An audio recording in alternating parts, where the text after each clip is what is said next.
විශේෂිත පරීක්ෂණයක් අපි සිදු කරනවා එන්ඩොස්කෝපි කියන එක. එන්ඩොස්කෝප් එක කියන්නේ කැමරාවක් සහිත බටයක් වෙන උපකරණයක්. මේ උපකරණය අපි ගලනාලය දිගේ ආමාශය දක්වාත් ඉන්න ඔබට අනිවාර්යෙන් හැමෝටම නෙවෙයි ગેස්ට්‍රයිටිස් රෝග ලක්ෂණ තියෙන හැමෝටමත් ටැනින් එහෙම නැත්නම් තේ කෝපි වලින් වැඩිවීමක් හැමෝගෙම අපි නිරීක්ෂණය කරන්නේ නැහැ. අධ්‍යාපනයේ නවතොරතුරු දැනගන්න නවලව TV YouTube නාලිකාව subscribe කර අප සමග ඔබගේ රුධිර පරීක්ෂා full blood count එකක් වගේ දෙයකින් හොයාගන්න තියෙනවා නම් ඔබේ හිමොග්ලොබින් කියන සංඝටකය ලේ අඩුවීමක් නිරීක්ෂණය කළොත් මෙන්න මේ රෝග ලක්ෂණ තියෙන පුද්ගලයෙක් විශේෂයෙන්ම ඔබ ඉන්නේ වයස් කාණ්ඩ අවුරුදු 45 50 අතර හෝ ඊට වැඩි වයස් කාණ්ඩයක නම් ඔබට ඉක්මනින්ම වෛද්‍යවරයෙකු වෙත යොමු විය යුතුයි. එහිදී වෛද්‍යවරයා ඔබගේ සායනික ඉතිහාසය ඊට අමතරව ඔබව ශාරීරිකව පරීක්ෂා කරලා තීරණය කරයි ඔබට මොන වගේ රෝග තත්ත්වයක්ද තියෙන්නේ සහ මොන වගේ පරීක්ෂණ වලටද ඔබ භාජනය විය යුත්තේ කියන එක. ඊළඟට අපි වෛද්‍යවරයෙකු වෙත යොමු වුණාම ඔබට ලක්විය හැකි පරීක්ෂණ මොනවද? මූලිකවම ඔබ සමහර රුධිර පරීක්ෂණ වලට භාජනය විය හැකි ඒ වාර්තා අනුව හෝ ඔබගේ සායනික වෛද්‍යවරයාගේ සායනික නිර්ණය අනුව ඔබට විශේෂිත පරීක්ෂණයක් අපි සිදු කරනවා එන්ඩොස්කෝපි කියන එක. ගොඩක් වෙලාවට දැන් අපි සුලභව භාවිතා කරන පරීක්ෂණයක් මේක. ඒ නිසා ගොඩක් රෝගීන් දන්නවා.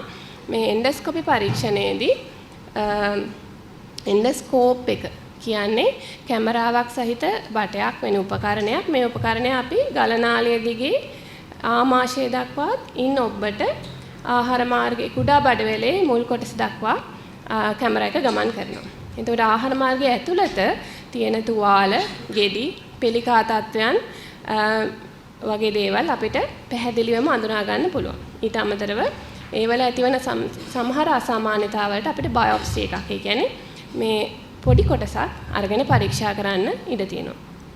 ඊට අමතරව මම කලින් කිව්ව H. pylori කියන බැක්ටීරියා එක මේ බයොප්සි එකෙන් අරගෙන හරි එන්ඩොස්කෝපි ආශ්‍රයෙන් පරීක්ෂණ වලින් සොයා ගන්න පුළුවන්.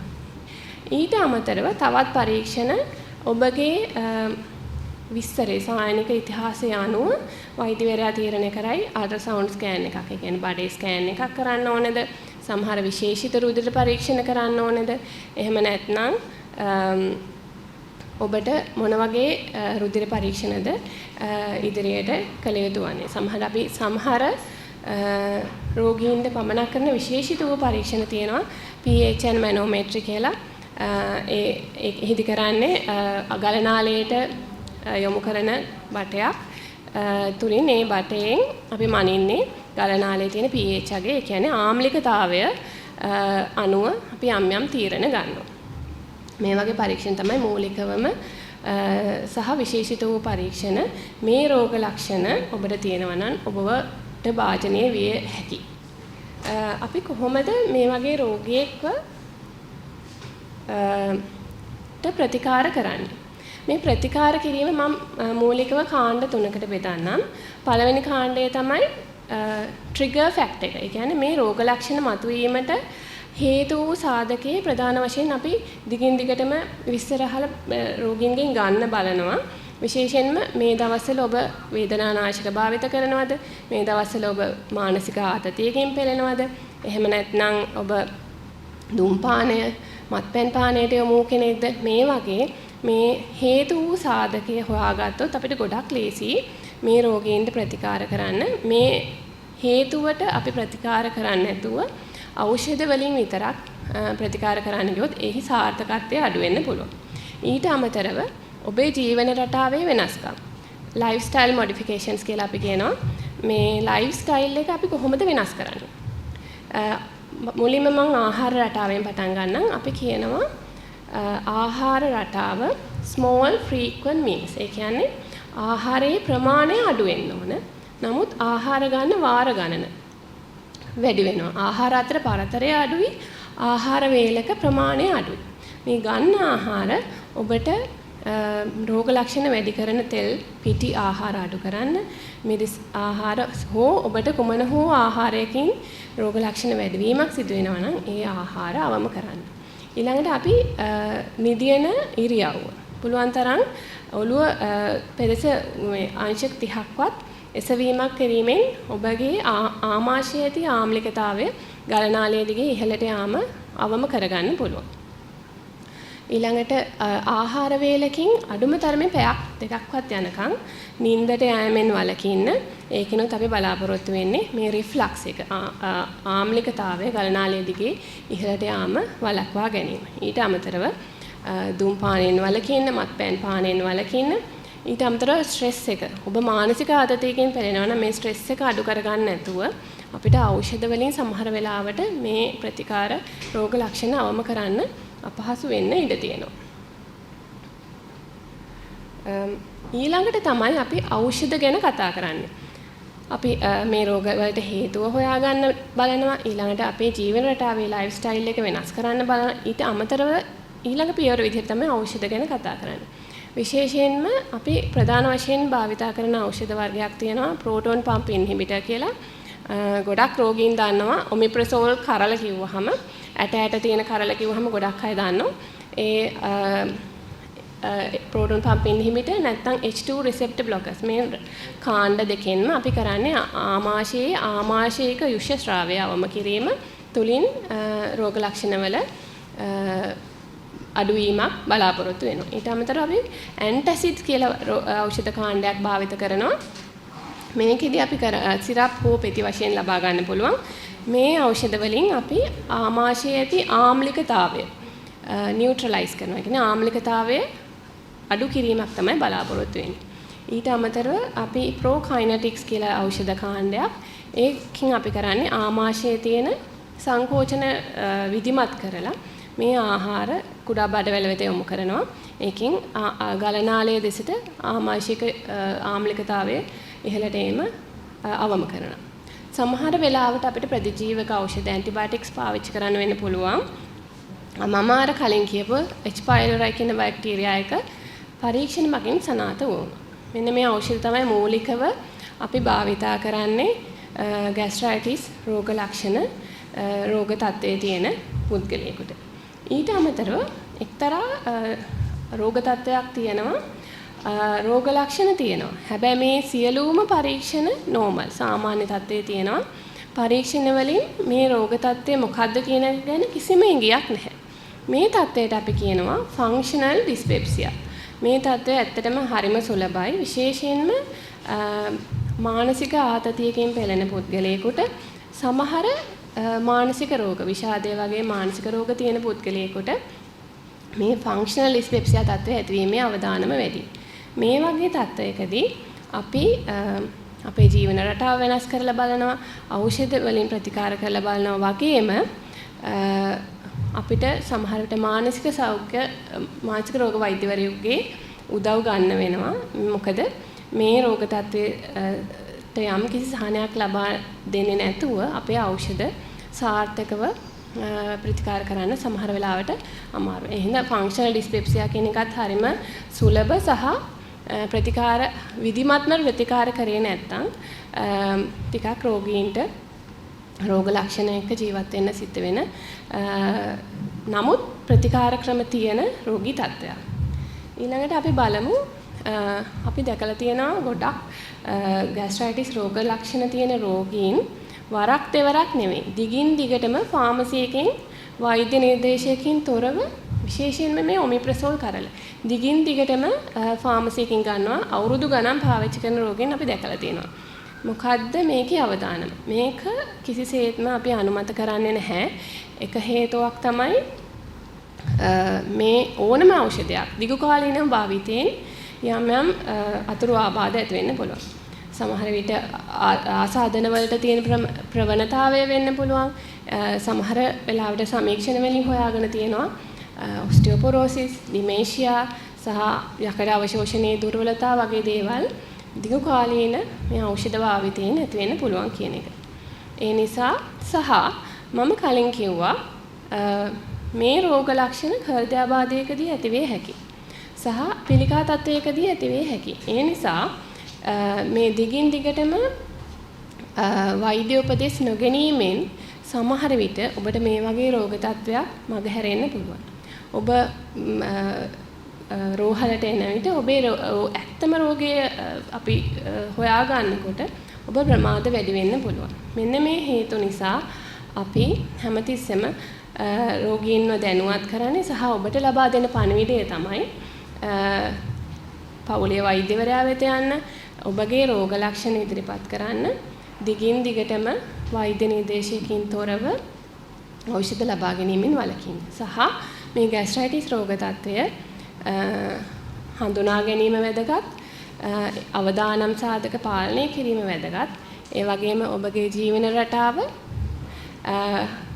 වෙනස් කරන නිවැරදි ආහාර පුරුදු වලට නිවැරදි ජීවන රටාවකට යොමු වීම වැදගත්. ඊට අමතරව ඖෂධ ලබා ගැනීමෙන් ඔබට සෑහෙන දුරකට සමහර විට සම්පූර්ණයෙන්ම රෝග ලක්ෂණ නැති කිරීමේ හැකියාව තියෙන තත්ත්වයක්. ඒ නිසා මේ පිළිබඳව දැනුවත් වීම ඉතාම වැදගත්.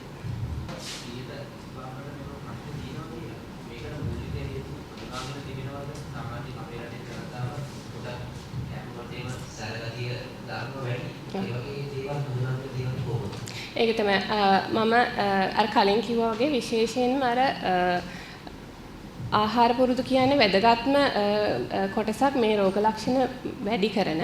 ඊට අමතරව අර මං කිව්ව H. pylori බැක්ටීරියා එක, ඊට අමතරව මේ ඖෂධමය හේතු වේදනානාශක භාවිතා කිරීම, ආහාර පුරුදු කියන්නේ ඊටමත් අපි රෝගීන්ගේ දකින වැඩි දෙනෙක්ගේ ආහාර රටාව වැරදි කියලා අපිට නිරීක්ෂණය වෙනවා. මේ වගේ ආහාර වේල් මගහරින එක අපි දන්නවා. අපි ගොඩක් තෙල් මිරිස් දාපු කෑම අපේ ආහාර වේලේ තියෙනවා. අපි හැම කෙනාටම මිරිස් දාන්න නැතුව කෑම හදන්න කියලා කියන්නේ නැහැ. නමුත් ඔබේ රෝග ලක්ෂණ, ඔබට ગેස්ට්‍රයිටිස් රෝග ලක්ෂණ තියෙනවා නම් සහ මිරිස් දාපු කෑම වලින් ඔබේ රෝග ලක්ෂණ වැඩි වෙනවා නම් අනිවාර්යයෙන්ම ඔබ මිරිස් කෑම වලින් වැළකී යුතුයි.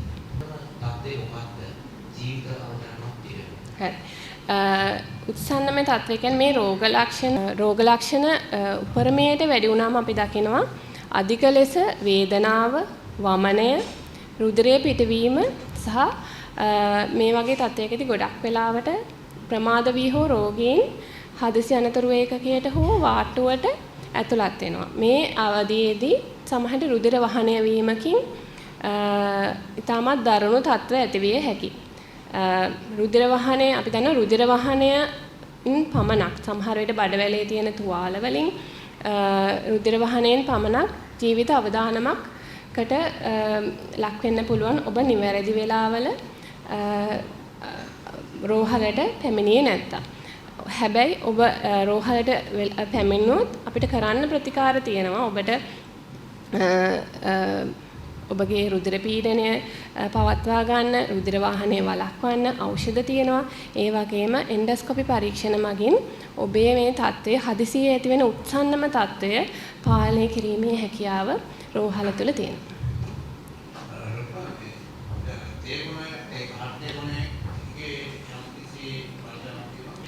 අනිවාර්යෙන් හැමෝටම නෙවෙයි.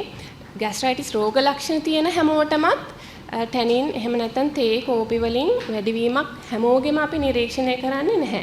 සමහරු කියනවා තේක උදේ පාන්දර निराहाරව තේක බිව්වාම කෝපි එක බිව්වාම වැඩි වෙනවා කියලා. අන්න ඒ අවස්ථාවලදී අපි අනිවාර්යයෙන්ම ඒ ආහාර රටාව වෙනස් කරන්න කියලා උපදෙස් දෙනවා. ඒ වල ආහාර ප්‍රමාණය අනිවාර්යම එක තමයි කොහොමද? ඔබට ඒක සබ්ජෙක්ටිව්. ඒ කියන්නේ පුද්ගලයාගෙන් පුද්ගලයාට වෙනස් වෙනවා. කහට ප්‍රමාණය අඩු කිරීමෙන් එහෙම නැත්නම් කිරිතේක භාවිතා කිරීමෙන් ඔබට රෝග ලක්ෂණ මතුවෙන්නේ නැත්නම් කිසිම ප්‍රශ්නයක් නැහැ. හැබැයි ඔබට කහට වැඩි කරොත් එහෙම නැත්නම් අඩු කහට වුණත් ඔබට රෝග ලක්ෂණ වැඩි වෙනවා නම් අපි උපදෙස් දෙන්නේ ඒ ආහාරය වැළකෙන්න කියලා.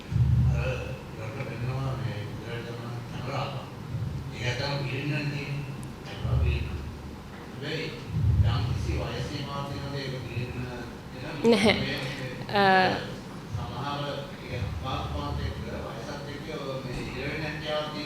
නැහැ. එන්ඩොස්කෝපි පරීක්ෂණය ගැන මම වෙනමම කියන්නම්. එන්ඩොස්කෝපි පරීක්ෂණය කියන්නේ අපි සුලභවම කරන පරීක්ෂණයක්. පොඩි බබාලාගේ ඉඳලා වයසකම කෙනෙක් දක්වා මේ පරීක්ෂණය සිදු කළ හැකි වයස් සීමාවක් නැහැ. සහ ඔබට පැය 6ක් निराහාරව සිටීමෙන් මේ පරීක්ෂණයට ලක්විය හැකි. අපි ඔබගේ උගුරේ ඇතිවන අපහසුතාවය අවම කරන්න උගුරට පොඩි ස්ප්‍රේ එකක් බෙහෙතක් ස්ප්‍රේ කරනවා. ඒකෙන් ඔබට යම්කිසි හිරිවැටීමක් සිද්ධ වෙනවා අපහසුතාවයක් නැහැ. ඇත්තම කිව්වොත් අපි ගිලින්න පුළුවන් වුණත් බැරි වුණත් එන්ඩොස්කෝපි පරීක්ෂණය කරන්න පුළුවන්. ඔබ ගිලීමෙන් අපිට උදව් කරොත් අපිට පහසුවෙන් කැමරා බටය ඇතුල් කරන්න පුළුවන්. නමුත් ගිලීම අවශ්‍ය නැහැ. අපිට කැමරා බටය ඇතුල් කරන්න ඔබ අපි රෝගියාගෙන් බලාපොරොත්තු වෙනවා පොඩ්ඩක් සංසුන්ව සිටීම, බය වෙන්නේ නැතුව හිටින්න. මොකද කිසිම බයක් විය යුතු පරීක්ෂණයක් නෙවෙයි මේක. ගිලීමෙන් අපිට යම්කිසි උදව්වක් කරත් නොකරත් අපිට පරීක්ෂණය කරන්න පුළුවන්.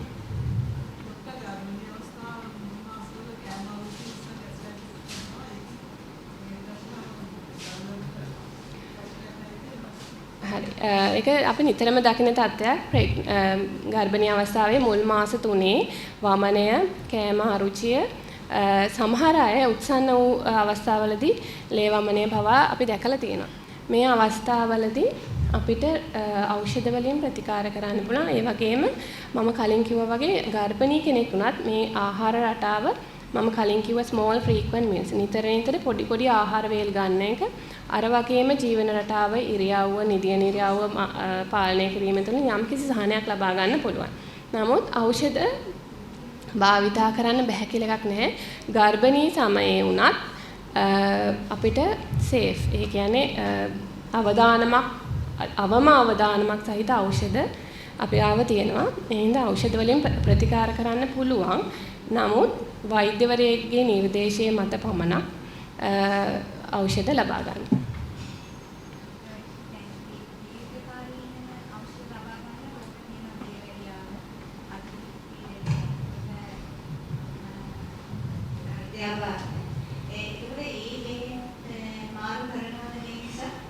ගෑස්ට්‍රයිටිස් රෝග ඒක හොඳ ප්‍රශ්නයක්. ඇත්තටම හෘදයාබාධ වගේ තත්ත්වවලදී ලබා ගන්න ඇස්ප්‍රින්, ක්ලොපිඩෝග්‍රෙල් වගේ ඖෂධ ගොඩක් වෙලාවට රෝගීන් ජීවිත කාලය පුරාවටම මේගොල්ලෝ ගන්නවා. ඒ වගේ රෝගීන්ගේ ගෑස්ට්‍රයිටිස් රෝග ලක්ෂණ ඇතිවීමේ අවදානම වැඩි. නමුත් ඒ ඖෂධ ලබා ගැනීම නිසා ඇත්තටම රෝග ලක්ෂණ වැඩි වීම අපි ඇත්තටම ප්‍රතිකාර කර යුතුයි.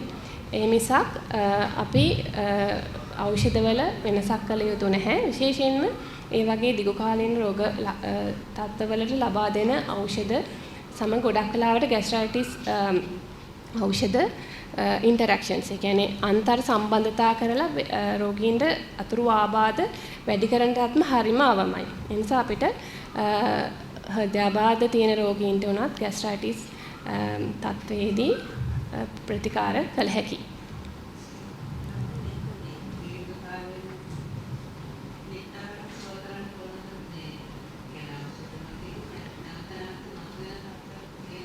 අනිවාර්යයෙන් ඒක හොඳ ප්‍රශ්නයක්. මොකද ગેස්ට්‍රයිටිස් රෝග තත්ත්වය ඇත්තටම රෝගියා ප්‍රතිකාර රෝග ලක්ෂණ සම්පූර්ණයෙන් හොඳ වෙනවද නැද්ද කියන එක තීරණය වෙන්නේ ගොඩාක් සාධක ගොඩක් තියෙනවා. ඇත්තටම එකක් තමයි ඔබේ සහයෝගය. ඔබ මම කිව්වා වගේ ජීවන රටාවේ කළ යුතු වෙනස්කම්. අපි දිගින් දිගටම ඔමිප්‍රසෝල් වගේ ඖෂධ එහෙම නැත්නම් කිසිම ગેස්ට්‍රයිටිස් සඳහා ලබා දෙන ඖෂධ දිගු කාලීනව භාවිතා කරන්න උපදෙස් දෙන්නේ නැහැ. එහෙම දිගු කාලීනව භාවිතා කරන්න විශේෂිත හේතු කීපයක් තියෙනවා. නමුත් සුලභවම තියෙන ગેස්ට්‍රයිටිස් රෝග තත්ත්වයට දිගු කාලීනව අපි ඖෂධ දෙන්නේ නැහැ. ඒ නිසා තමයි ඔබට ජීවන රටාවේ වෙනස්කම් තුලින් අපි නැවත ગેස්ට්‍රයිටිස් රෝග ලක්ෂණ මතුවීම වළැක්වීමට උපදෙස් දෙන්නේ. එතකොට අපි මේ වල කම්බිනේෂන් ඒ කියන්නේ ජීවන රටාව ඔබට වැඩි වෙන රෝග ලක්ෂණ මතුවෙන දේවල් වලින් පුළුවන් තරම් වැළකීම සහ ඖෂධවල එකතුවෙන් තමයි අපි රෝග ලක්ෂණ මූලිකව අඩු කරන්නේ. ඊළඟට ඔබේ වගකීමක් තියෙනවා රෝග ලක්ෂණ ඇති නොවන විදිහට. ගොඩක් වෙලාවට රෝගීන් දන්නවා. ඇවිල්ලා සමහර වෙලාවට කියනවා මේ කෑම කෑව හින්දා තමයි මට වැඩි වුනේ. මට මේ දවස්වල නිදි මරන්න වුණා, කන්න හම්බුනේ නැහැ. මේ දවස්වල ගෙදර ප්‍රශ්නයක් තිබුණා. අන්න ඒ හින්දා තමයි මට වැඩි වුනේ කියලාම රෝගීන් ඇවිල්ලා කියනවා. එතකොට අපි දැනගන්න ඕනේ ආයමත් හැදෙන එක වළක්වන්න ඔබේ යම්කිසි වගකීමක් තියෙනවා මේ රෝග තත්ත්වයන් ඇතිවන හේතු අවම කිරීම. ඒ නිසා ඒකට සම්පූර්ණයෙන් හොඳ වෙනවද නැද්ද කියන එක මේ හැමදේම අනුව තීරණය වෙනවා. ડોક્ટર දානිෂා අබේනායක ඇඹිලිපිටිය දිස්ත්‍රික් මහරෝහලේ ආමාශය ආන්ත්‍රික හා අප්මා විශේෂඥ වෛද්‍යවරයා. මේ අපි ඉන්නේ පෝට් සිටි. එහෙමත් නැත්නම් වරාය නගරේ. මේ ගොඩනැගෙන්නේ ඔබෙත් අපෙත් අනාගතේ. මේ නවලව ටීවී. සබ්ස්ක්‍රයිබ් කරන්න, ලයික් කරන්න, කමෙන්ට් කරන්න, ෂෙයා කරන්න.